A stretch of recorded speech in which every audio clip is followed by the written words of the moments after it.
আসসালামু আলাইকুম। এসএসসি 2026-এর পরীক্ষার্থী বন্ধুরা, কেমন আছো সবাই? পরীক্ষার সময় যত ঘনিয়ে আসছে তোমাদের দুশ্চিন্তাও নিশ্চয়ই ততই বাড়ছে। অনেকেই ভাবছো মাত্র 25 নম্বরের পরীক্ষা, এ তো পান্তা ভাত। কিন্তু মনে রেখো, এই 25 নম্বরের প্রতিটি প্রশ্নই কিন্তু এমসিকিউ। এখানে বানিয়ে লেখার কোনো সুযোগ নেই, হয় নম্বর আছে না হয় নাই।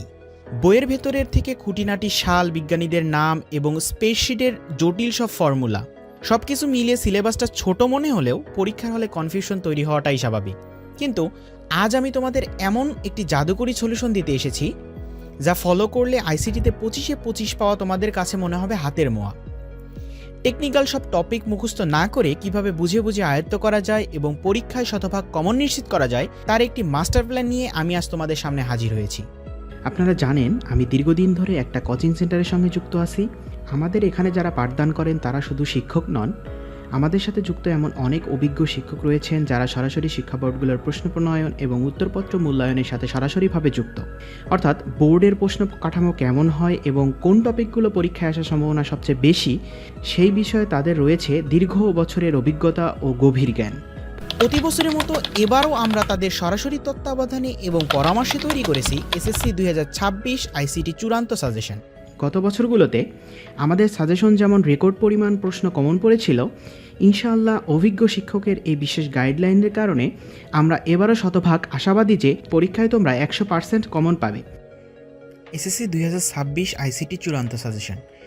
2026 সালে এসএসসি পরীক্ষায় আইসিটি বিষয়ে কোনো সৃজনশীল বা সংক্ষিপ্ত প্রশ্ন থাকবে না, শুধু থাকবে 25টি এমসিকিউ বা বহু নির্বাচনী প্রশ্ন। সময় থাকবে 25 মিনিট, প্রত্যেকটা প্রশ্নের জন্য থাকবে 1 মার্ক করে। সো প্রথমেই যদি আমরা কথা বলতে চাই,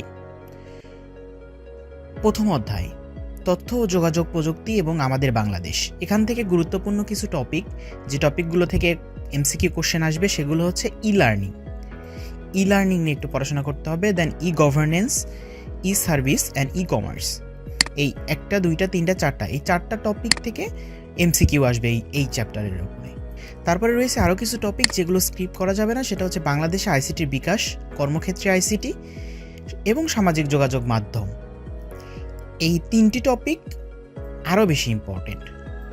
সো এইগুলো থেকে তো পড়তেই হবে। এইগুলো অর্থাৎ ই লার্নিং, ই গভর্নেন্স, ই সার্ভিস বা ই কমার্স কেমনে এই 3টা সেক্টরের উপরে কাজ করবে, এই নিয়ে একটু পড়াশোনা করতে হবে। তারপরে যেটা রয়েছে অধ্যায় 2, কম্পিউটার এবং কম্পিউটার ব্যবহারকারী নিরাপত্তা। এখানে গুরুত্বপূর্ণ কিছু টপিকের মধ্যে রয়েছে কম্পিউটারের রক্ষণাবেক্ষণ, ভাইরাস ও অ্যান্টিভাইরাস।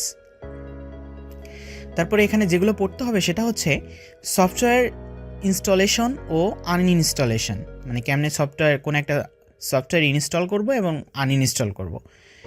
তারপরে পাসওয়ার্ডের গুরুত্ব, কেন পাসওয়ার্ড লাগবে এই নিয়ে একটু পড়াশোনা করতে হবে। দেন সাইবার অপরাধ, মানে সাইবার অপরাধ কি, এটাকে আসলে কেমনে কাজ করে বা এটা থেকে কেমনে আমরা রক্ষা পাবো, এটা নিয়ে একটু পড়াশোনা করতে হবে। দেন ট্রাভেল শুটিং, এখান থেকে সাধারণত 3 থেকে 4টি এমসিকিউ থাকবে, ওপরেও সেম 3 থেকে 4টি এমসিকিউ থাকবে। তারপরে যেটা আছে সেটা হচ্ছে অধ্যায় 3, আমার শিক্ষা ইন্টারনেট। এখানে গুরুত্বপূর্ণ টপিকের মধ্যে রয়েছে digital content like text, image, audio, video, ebook. তো এখান থেকে যেটা পড়তে হবে সেটা হচ্ছে শিক্ষা জীবনে ইন্টারনেটের ব্যবহার, অর্থাৎ শিক্ষা জীবনে ইন্টারনেট কেমনে ব্যবহার করব এবং ইন্টারনেটে আমার শিক্ষা, ইন্টারনেটে কিভাবে আমরা শিক্ষা গ্রহণ করব, এই নিয়ে একটু পড়াশোনা করতে হবে। এইখান থেকে এমসিকিউ আসবে, এখান থেকেও 2 থেকে 3টা বা 4টা এমসিকিউ আসবে। তারপরে যেটা আছে সেটা হচ্ছে অধ্যায় 4, আমার লেখালেখি ও হিসাব। একটু ভুল আছে, এখান থেকে গুরুত্বপূর্ণ টপিক হচ্ছে ওয়ার্ড প্রসেসর, স্প্রেডশিট। এখান থেকে যেটা পড়তে হবে লেখালেখির সাজসজ্জা, অর্থাৎ ইনসার্ট, হোম, দেন লেআউট। এইগুলোর মধ্যে প্রত্যেকটার যে পার্ট আছে, যে ইনসার্টের মধ্যে শেপের কি কাজ, এই কাজগুলো পড়তে হবে আর কি। তারপরে যেটা রয়েছে ফন্ট স্টাইল, অর্থাৎ কোনো একটা ফন্ট স্টাইল কেমনে সিলেক্ট করবো হোম থেকে। তারপরে যেটা রয়েছে সেটা হচ্ছে প্যারাগ্রাফ ফরম্যাটিং এবং স্প্রেডশিটের ব্যবহার। এখান থেকে যেটা পড়তে হবে সেটা হচ্ছে লেখালেখির সাজসজ্জা, ফন্ট স্টাইল, প্যারাগ্রাফ ফরম্যাটিং এবং স্প্রেডশিট ব্যবহারের কৌশল। তারপরে যেটা রয়েছে সেটা হচ্ছে অধ্যায় 5, মাল্টিমিডিয়া ও গ্রাফিক্স। এখান থেকে গুরুত্বপূর্ণ টপিকের মধ্যে রয়েছে presentation software like PowerPoint, Photoshop ও ইলাস্ট্রেটর। এখান থেকে যেটা পড়তে হবে সেটা হচ্ছে স্লাইড তৈরি, অর্থাৎ মাইক্রোসফট পাওয়ার পয়েন্ট দিয়ে কেমনে স্লাইড তৈরি করব সেটা, তারপরে হচ্ছে কেমনে অ্যানিমেশন যুক্ত করা যায় এবং গ্রাফিক্সের প্রাথমিক ধারণা। এই 3টা টপিকের ওপরে পড়তে হবে। এখান থেকে এমসিকিউ আসবে, এখান থেকে 5 থেকে 6টা কোশ্চেন আসার সম্ভাবনা অনেক বেশি। এটা অনেক ইম্পর্টেন্ট একটা অধ্যায়, যেখান থেকে অনেক বেশি এমসিকিউ হয়। এটাও ইম্পর্টেন্ট, অধ্যায় 4ও অনেক বেশি ইম্পর্টেন্ট। এই 2টা চ্যাপ্টার থেকে মোটামুটি 10টা কোশ্চেন হবে মিনিমাম। তারপরে যেটা রয়েছে সেটা হচ্ছে ডেটাবেস। ডেটাবেস থেকেও এরকম 5টা বা 6টা কোশ্চেন হবে। ডেটাবেসও অনেক ইম্পর্টেন্ট একটা টপিক। এখান থেকে গুরুত্বপূর্ণ টপিকের মধ্যে রয়েছে ডেটাবেস ম্যানেজমেন্ট সিস্টেম, অর্থাৎ ডিবিএমএস, অর্থাৎ কীভাবে আমরা ডেটাবেস ম্যানেজ করব এইটার একটা প্রাথমিক ধারণা দেওয়া হয়েছে। দেন এখান থেকে পড়তে হবে ফিল্ড, রেকর্ড, টেবিল তৈরি এবং ডেটা সর্টিং বা ফিল্টারিং কেমনে করে। তারপরে কিছু এক্সট্রা ট্রিপস যা তোমাদের সাহায্য করবে ভালো একটা রেজাল্ট করার জন্য। আশা করি তোমরা 25-25ই পাবা। তার মধ্যে প্রথমেই রয়েছে বোর্ড প্রশ্ন সমাধান। তোমরা সাধারণত 4 থেকে 5টা বছরের বোর্ড কোশ্চেন সমাধানের ট্রাই করবা। জাস্ট প্র্যাকটিস, ওই টপিকগুলো, যে টপিকগুলো বললাম ওই টপিকগুলো পড়ে দেন জাস্ট প্র্যাকটিস করবা। সেটা হচ্ছে 2019-2024 সকল বোর্ডের এমসিকিউ প্রশ্নগুলো ভালোভাবে সমাধান করবা এবং এর থেকে অনেক প্রশ্ন হুবহু কমন পাওয়া যায়। তারপরে যেটা রয়েছে মূল বই রিডিং।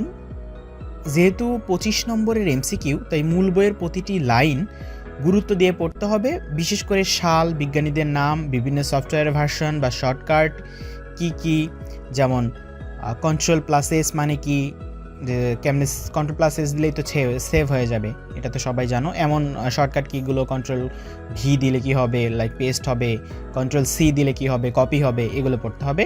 দেন শর্টকাট কি মুখস্থ করতে হবে। এমএস ওয়ার্ডের শর্টকাট কিগুলো কি, লাইক জাস্টিফাই করার জন্য কি ইউজ করা হয়, তারপরে হচ্ছে মানে অ্যালাইনমেন্ট ঠিক করার জন্য কি ইউজ করা হয়, যেমন বোল্ড করার জন্য Ctrl+B ইউজ করা হয়। এই শর্টকাট কিগুলো মনে করতে হবে বা মুখস্থ করতে হবে। দেন এক্সেলেরও সেম শর্টকাট কিগুলো একটু পড়তে হবে। এগুলো প্রতি বছর এগুলো থেকে মিনিমাম 4-5টা কোশ্চেন আসে, সো এগুলো অনেক ভালো করে পড়ার ট্রাই করবা। এখন প্রশ্ন হলো, এই স্পেশাল সাজেশনটি তোমরা কোথায় পাবে?